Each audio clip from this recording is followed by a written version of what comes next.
Jadi teman-teman, kita akan membicarakan dua topik. Topik pertama, saya ingin teman-teman mereview apakah teman-teman ini seorang ibu rumah tangga yang katakanlah tidak punya pendapatan, atau seorang mahasiswa, atau seorang pensiunan gitu ya, atau apapun posisi ekonomi Anda yang kita menyebut adalah kaum marginal. Jadi kaum marginal itu adalah mereka yang tidak memiliki income. Jadi pendapatannya disupport dari suaminya kalau itu istri, atau disupport oleh orang tuanya karena masih mahasiswa atau masih pelajar, atau mendapatkan pendapatan dari orang lain atau kaum marginal. Yang jadi pertanyaan, apakah teman-teman yang di luar sana yang income-nya marginal tersebut tidak bisa kaya raya? Itu pertanyaan sederhana. Terus, apakah seseorang yang berada di sama-sama malam ini mempunyai pendapatan atau income? Dan sebagai profesional, saya yakin Anda yang menjawab dalam hati, kemudian pegawai negeri sipil atau Pemda atau guru apapun profesi Anda mempunyai income, maka Anda masuk komunitas yang bisa menghidupkan diri dengan sebagai profesional atau pegawai. Selamat buat Anda. Kembali lagi pertanyaannya adalah, bisakah Anda dalam waktu cepat pendapatannya menjadi 4 kali lipat dari sekarang? Itu yang kita harus pertanyakan dalam hati aja. Anda bertanya dalam hati, bisa nggak tahun depan income gua 4 kali lipat? Gitu ya kira-kira. Kemudian yang terakhir, mungkin posisi Anda adalah entrepreneur atau pewirausaha, baik itu sales employee di mana Anda adalah bisa menghidupi diri Anda, atau Anda mempunyai lebih banyak lagi karyawan, ada 5 orang, 6 orang yang menjadi support Anda. Yang jadi pertanyaan berikutnya adalah, seberapa besar potensi Anda ke depan untuk melipatkan 4 kali lipat profit Anda dan 4 kali lipat omset Anda, gitu ya.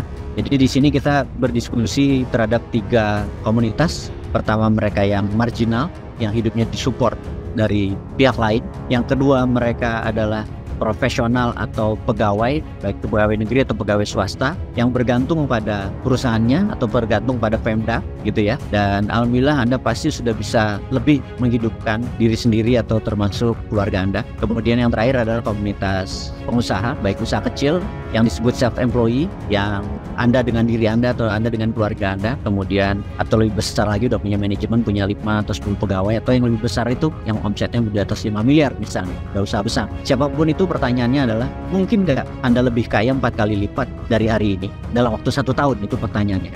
Yang pertanyaan bagi teman-teman yang marginal adalah, bisa nggak saya kaya raya? Itu dulu ya, itu pertanyaannya. Jadi ada 2 hal yang hari ini kita mau mendiskusikan. Nomor 1 tadi, apapun profesi Anda, apapun income Anda, apapun pendapatan Anda, gimana cara bisa 4 kali lipat. Jadi nomor 1, kita harus mengenal sio kaya. Apa itu sio kaya? Sio kaya itu begini, kita tahu ada horoskop. Ini sekali lagi bukan ilmu nujum atau ilmu musrik gitu ya, maaf ya. Tapi ini adalah applied psychology yang kita sebut namanya psikometer. Jadi psikologi seseorang diukur atau dimeter gitu ya, psikometer, psikometrik pengukurnya.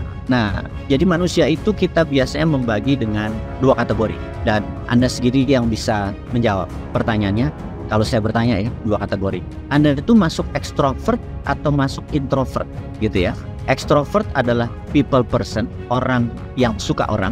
Introvert adalah system person, mereka lebih nyaman dengan sistem. Contoh aja, Anda mungkin dalam hati aja menjawab. Contoh saya tanya, kalau saya pinjemin Anda mobil saya, Anda suatu hari pinjem, Pak Mardigu pinjem mobil dong gitu. Terus saya pinjemin mobil Jaguar gitu ya. Dari mobil Jaguar itu Anda jalan, kemudian mobil itu mogok. Pertanyaan saya kepada Anda adalah, Anda telepon saya atau Anda telepon bengkel? Nah, kalau Anda menelpon saya, Anda orang ekstrovert. Kalau Anda menelpon bengkel, Anda orang introvert. Apalagi Anda tidak menelpon bengkel, tidak menelpon saya, tapi Anda baca manual booknya, Anda super introvert. Sekali lagi, itu bukan salah, bukan benar, tapi itu kecenderungan. Dan Anda harus mengenal kecenderungan Anda. Karena kalau Anda mengenal kecenderungan Anda, disitulah cara uang itu bekerja. Misalnya, Anda seorang extrovert, people person, Anda cocok di bidang manajemen, Anda cocok di bidang mengelola orang lain, Anda tidak cocok berlibat sama angka, sama data, sama akunting. Anda akan stres dengan hal yang seperti itu. Nah, bagaimana Anda bisa sukses kalau Anda udah salah kolam? Anda extrovert tapi ngerjain akunting gitu ya, atau Anda introvert tapi disuruh sales, direct selling, udah gak nyambung gitu ya. Itu yang kita sebut sio kaya. Anda tahu nggak sio kaya Anda? Itu pertanyaannya. Oke, pertanyaan lanjutan. Ini ada 2 lagi pertanyaannya. Anda sendiri yang merenung ya. Anda ini tipe orang kreatif atau tipe orang sensori ya? Nah, mungkin pertanyaannya agak sedikit nggak umum. Sensori itu apa sih? Sensori itu adalah orang-orang yang apa-apa tuh pakai rasa. Orang-orang sensori itu sulit belanja online. Kayak belanja online itu kan Anda perlu orang kreatif yang aduh kayaknya gue pakai baju itu cocok nih gitu ya. Tapi orang sensori dia harus memegang. Spray itu harus dipegang. Kain itu bahkan harus dicium, diremes, dibecek-becek, ya PPD lah, pegang-pegang doang. Karena Anda orang sensori, saraf Anda itu harus perasa banget gitu ya. Itu orang sensori. Jadi Anda harus pegang. Nah, pertanyaannya Anda orang kreatif atau orang sensori gitu ya. Itu pertanyaan sederhana dan Anda menjawabnya bingung, gue apa ya? Karena gue kadang-kadang gue sensori, kadang-kadang ya itulah manusia. Tapi kalau saya tanya gini, Anda bayangkan saya membuat Anda mau coba memvisualkan tentang sebuah villa di Jogja. Ada villa di Jogja. Sekali lagi, bayangkan ada villa di Jogja dan saya bawa Anda ke sana, ke villa tersebut. Pertanyaan saya, pada saat Anda mengimajinasikannya, Anda berada di dalam villa atau Anda berada di luar villa gitu ya. Ini pertanyaan sederhana. Sekali lagi waktu saya bilang, bayangin, saya bawa Anda ke sebuah villa. Ini imajinasi Anda. Kemudian pertanyaan saya adalah, Anda berada di dalam villa atau Anda berada di luar villa pada saat membayangin villa tadi, gitu. Kalau Anda berada di luar villa, Anda adalah orang kreatif. Tapi kalau Anda di dalam villa, Anda orang sensori. Kayak gitu ya. Nah, pertanyaannya adalah, Anda yang mana? Anda pasti bingung kan? Karena kok saya mirip, saya ada dua-duanya gitu.